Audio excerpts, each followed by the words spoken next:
যদি আমি প্রাইসের কথা বলি একটু বেশি, এইটা সব থেকে বেশি আকর্ষণীয়। অ্যান্ড এটার মাইলেজ এই যে এখান থেকে অনেকটা লুকটা এরকম। ওটা আমি যদি একটু ভিডিও মেক করি প্রবলেম হবে? পালসারদের নামে অনেক বাজে কথার ভিতরে একটা হচ্ছে যে তারা তাদের ডিজাইন চেঞ্জ করে না। ইয়েস, অবভিয়াসলি এটা true. And finally they have change the design and the new bike is Pulsar N160। So actually আমাদের পারমিশন নিয়ে ভিডিও মেক করতে হবে। আসসালামু আলাইকুম। ওই পালসার N160 তো ওইখানে, তাই না? ওটা আমি যদি একটু ভিডিও মেক করি প্রবলেম হবে? ভিডিও মেক করি, এটা কি প্রবলেম হবে? হ্যাঁ, ওই জন্য আমি জিজ্ঞেস করলাম। ওকে ওকে, পারমিশন নিলাম মাত্র। And here is the bike, the Pulsar N160। ভাই ভিডিওতে যেরকম দেখছি বাস্তবে আর সুন্দর। ওকে, তো ফার্স্ট অফ অল আমি যদি এই যে এটার লুকের কথা বলি, এটা কাইন্ড অফ এমটির মতো অনেকটা, বাট এমটির থেকে কেন যেন এটা ভালো লাগতেছে বিকজ এমটিটা দেখে দেখে অভ্যস্ত সবাই। অ্যান্ড এটা ডিআরএলটা বা এটা যে লাইটটা এটা আরও একটু বড়, প্লাস এনএসের মতো টোটাল লুক যে এখানে তাও না। এনএসের লুকটা হচ্ছে ওরকম, এটা হচ্ছে এনএস। অ্যান্ড ডিফারেন্সটা বুঝতে পারতেছেন যে এইটার আর এটার ভিতরে অনেক বেশি তফাৎ আছে। বাট মাস্কুলারের দিক থেকে যদি ধরি ফিগার আউটটা দুইটা দুই রকম আর কি, দুইটার সাথে দুইটার কোনো মিল নেই।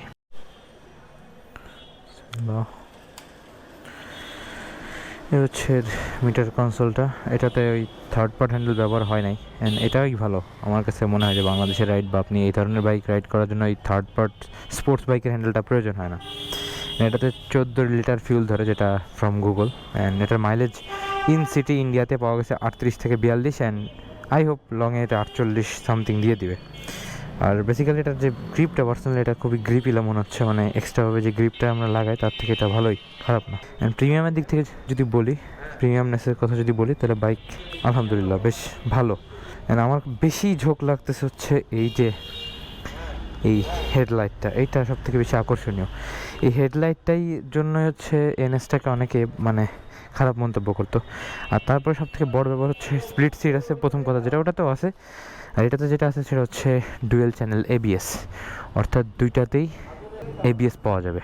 অ্যান্ড এটা ডিটিএসআই BS6 ইঞ্জিন। অ্যান্ড এর ব্রেক সেটটার নাম মেবি গ্রিমেকা সামথিং এরকম কোনো নাম, এটা আমার জানা নাই, কারণ আমরা বেশিরভাগ এখন সবাই সো কল্ড ইউটিউবারদের কারণে আমরা অন্যান্য বাইক মানে R15 মানে ওই যে আমার বাইকটা দেখতেছেন ওটার কথা বেশি বুঝি, বাট এগুলো নিয়ে আমাদের জানাশোনা নাই। অ্যান্ড এটা 5.6 ফিটের মানুষ নর্মালি উঠতে পারবে। অ্যান্ড আমি যেখানে আসছি সেটা হচ্ছে আজমেরি অটোতে, অ্যান্ড উনি হচ্ছে এখানের ম্যানেজার। তো আচ্ছা আঙ্কেল, আমি কি একটু বসে দেখতে পারবো? ওকে, তো আমি যেহেতু অলমোস্ট 6 ফিট, হ্যাঁ হ্যাঁ এটা আমি জানি। তো এটা এখান থেকে আপনি একটা লুক ভিউ দেখতে পাচ্ছেন।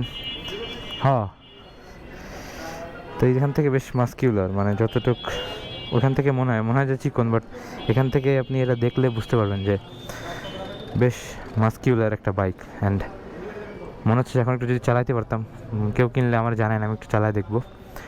তো এটা আলহামদুলিল্লাহ বেশ সুন্দর লাগছে। অ্যান্ড মিটারের স্টাইলটা বাজাজরা এরকমই রাখে, এনএস বলেন বা যেটা রাখেন, অর্ধেক অ্যানালগ অর্ধেক ডিজিটাল, ব্যাপারটা বেশ মানে মজাদার আর কি। অ্যান্ড আমি একটা থাম্বনেলের জন্য আগে ছবিটা তুলে নিই। সো এখানে এগুলো নতুন করে দেখানোর মতো কিছু নাই, এটা হচ্ছে অন অফ। অ্যান্ড ওই যে এখানে অন অফের সাথে নিউট্রাল থাকে, আর এটা হচ্ছে স্ট্যান্ড কাট অফ যে সুইচটা নেবে না। আচ্ছা, তাহলে তো আরও ভালো হলো। অ্যান্ড বাই দ্য ওয়ে, এটা হচ্ছে আমার ফ্রেন্ড রনি, আগে আপনারা তার ভিডিওতে দেখছেন। তো এটা মোটামুটি বাইরে থেকে মনে হয় যে অনেকটা চিকন, বাট এটা যথেষ্ট muscular as like TVS Apache 4V। And মোটামুটি যা আছে এখানে আপনি এগুলো ইউটিউবে এমনি ঘেটে রাখছেন অলরেডি, আমি জানি। তো এখানে দেখানোর মতো কিছু নাই, গিয়ার ইন্ডিকেটার দেন ফুয়েল ইন্ডিকেটার সবই আছে। অ্যান্ড বাদ বাকি যা আছে আমি এখানে, আমার কাছে বেশ পারফেক্ট একটা বাইক মনে হয়েছে। বাট যদি আমি প্রাইসের কথা বলি একটু বেশি, মানে 2,60,000 না হয়ে আমার কাছে মনে হয় এটা 2,20,000 বা 2 লাখে যখন আসবে এইটা মার্কেট জেনুইনলি কাঁপা দিতে পারবে। কারণ আমি অলরেডি বসছি, বাইক 5.5 ফিট মানুষ যারা আছে তারা চালাতে পারবে। আর হ্যান্ডেল পজিশনের কথা যদি বলি, তাহলে এই যে এরকম হচ্ছে হ্যান্ডেল পজিশন।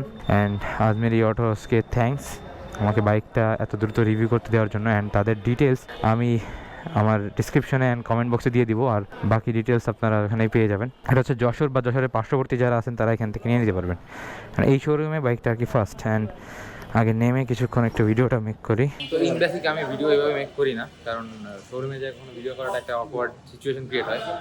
বাট এটা করলাম যে একটা ফার্স্ট ইমপ্রেশন, মোটে কোনো রিভিউ না, আপনারা মনে করেন না যে রিভিউ দিয়ে ভাষায় বলছি। রিভিউ আছে অনেকগুলো ইন্ডিয়াতে অ্যান্ড বাংলাদেশেও আসবে, বাট আমি জাস্ট আমার অ্যাজ এ রাইডার ভিউয়ারশিপ থেকে আমি আপনাদের দেখালাম। অ্যান্ড এই যে আবার একটু দেখাই জাস্ট ভাই, এগুলো আপনারা পরে সরাই ফেলেন, কারণ এগুলোর জন্য বাইকরে আরও কেমন লাগবে।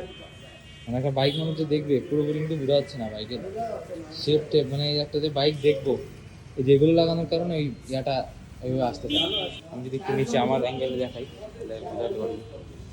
এই যে এখান থেকে অনেকটা লুকটা এরকম এরকম আছে, অ্যান্ড আমার কাছে এই লুকটাই মানে এই জিনিসটা বেশি পছন্দ হয়েছে বাইকের। এখান থেকে আর একটু দেখাই, এই হচ্ছে N160 আর এই যে হচ্ছে NS160, একটা ছোটো ছোটো তফাৎ কিন্তু রয়েছে।